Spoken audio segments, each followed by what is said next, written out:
सियासी दल लोकसभा चुनाव 2024 की तैयारियों में जुटे हुए हैं। सभी की निगाह यूपी की 80 लोकसभा सीटों पर है।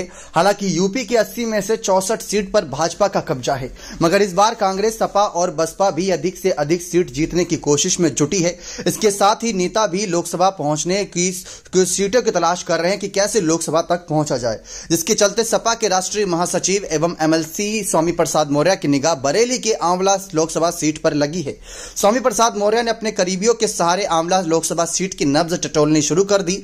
आंवला लोकसभा सीट 2 लाख से अधिक मौर्य, करीब 2.5 लाख यादव और करीब 6 लाख मुस्लिम वोट हैं। ये करीब 10 लाख वोट है जो सपा प्रत्याशी को मिलने की उम्मीद है। इसी को लेकर सपा नेता स्वामी प्रसाद मौर्य की निगाह आंवला लोकसभा सीट पर लगी हुई है। सपा नेता स्वामी प्रसाद मौर्य की बेटी संघमित्रा मौर्य पड़ोसी सीट बदायूं लोकसभा से भाजपा से सांसद हैं, मगर उनके बदायूं से हटने की उम्मीद जताई जा रही है क्योंकि भाजपा उनका टिकट काट रही है। इसलिए पहले संघमित्रा मौर्य आंवला से चुनाव लड़ने की तैयारी में थी, मगर वे खुद के लिए आंवला सीट को सुरक्षित नहीं मान रही क्योंकि सामने उनके पिता स्वामी प्रसाद मौर्य भी हो सकते हैं। इसी के लिए बड़ा बदलाव भी माना जा रहा है, जहां पर फरूखा या एटा सीट से लड़ सकती हैं।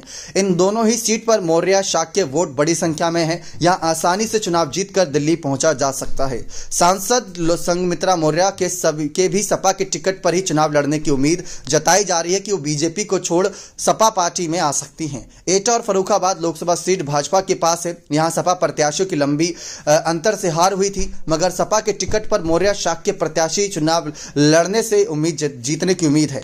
आपको बता दें, रामचरितमानस पर जिस तरीके से स्वामी प्रसाद मौर्य ने हमला बोला था, अब वो सारा मामला ठंडे बस्ते में जाता नजर आ रहा है। तो ऐसे में देखना दिलचस्प रहेगा कि कैसे आगे और सियासी मुद्दे बनते हैं स्वामी प्रसाद मौर्य के खिलाफ और उनके समर्थन में।